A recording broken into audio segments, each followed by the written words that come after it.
अवधूत चिंतन श्री गुरुदेव दत्त श्री स्वामी समर्थ महाराज की जय। श्री स्वामी समर्थ महाराज हे आपल्या संदेशातून काय सांगू इच्छितात? निराश आणि हतबल झालेल्या मनाला उत्तेजन देणारे स्वामींचे संदेश कोणते?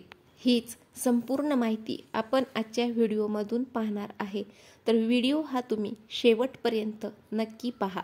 श्री स्वामी समर्थ महाराज हे सांगतात की नेहमी प्रयत्न करत राहायचे, खचून न जाता प्रयत्न हे करत राहावे, कारण प्रयत्न केल्यानंतर यश हे नक्कीच तुमचं असेल।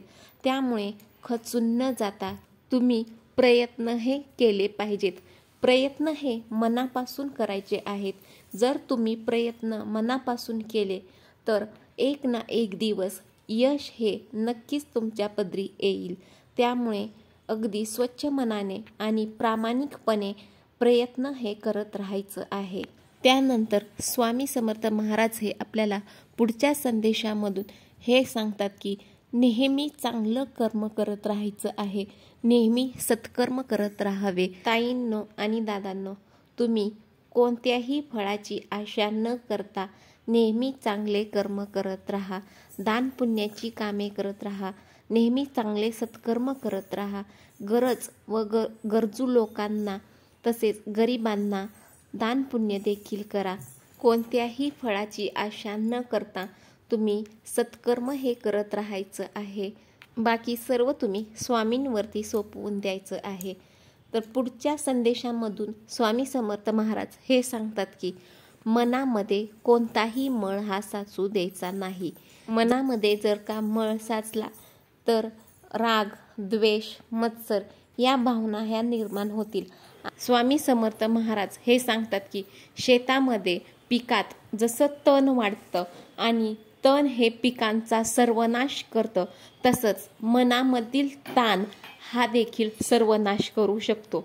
त्यामुळे मनात कोणताही ताण येऊ द्यायचा नाही। तुम्ही हरला असाल, प्रयत्न करून पण तुम्हाला मार्ग मिळत नसेल, तुमच्या मनामध्ये काहीतरी चिंता ह्या असतील, काहीतरी अडचणी असतील, कोणती तरी समस्या देखील असेल, किंवा तुम्हाला मानसिक त्रास असेल किंवा शारीरिक त्रास असेल, किंवा तुमचं कोणतंच काम देखील होत नाही, किंवा शाळा नोकरी या ठिकाणी देखील तुम्हाला यश मिळत नाही, लग्न जमत नसतील, तर तुम्हाला खचून जाण्याची गरज नाही किंवा निराश देखील होण्याची गरज नाही। तर बघा ताईंनो आणि दादांनो, बऱ्याचशा लोकांना काही ना काही ह्या अडचणी असतात।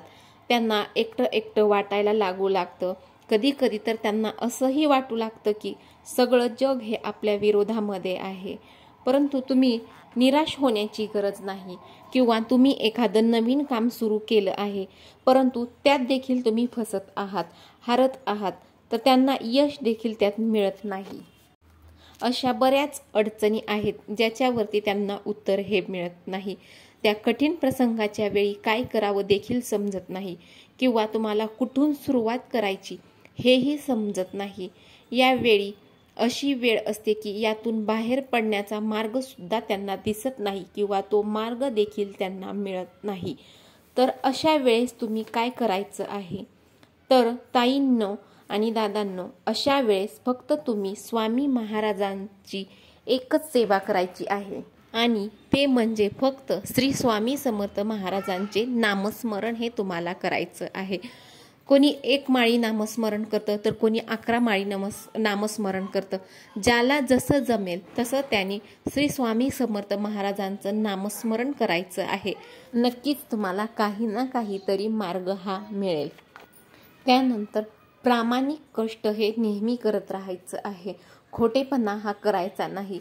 नेहमी तुम्ही प्रामाणिकपणे कष्ट करायचे आहेत। प्रामाणिकपणे जर तुम्ही कष्ट केले तर त्या कष्टाचं फळ हे नक्कीच स्वामी समर्थ महाराज हे तुम्हाला देतील, कारण स्वामी समर्थ महाराजांना अशक्यही शक्य करतील स्वामी म्हणतात। त्यामुळे तुम्हाला जेवढं शक्य आहे तेवढं तुम्ही करा, आणि अशक्य आहे ते तुम्ही स्वामी समर्थ महाराजांवरती सोपवून द्या। व्हिडिओमधील माहिती जर का तुम्हाला माहितीपूर्ण वाटली असेल तर व्हिडिओला नक्की लाईक करा, शेअर करा आणि चॅनलला देखील सबस्क्राईब करा। श्री स्वामी समर्थ।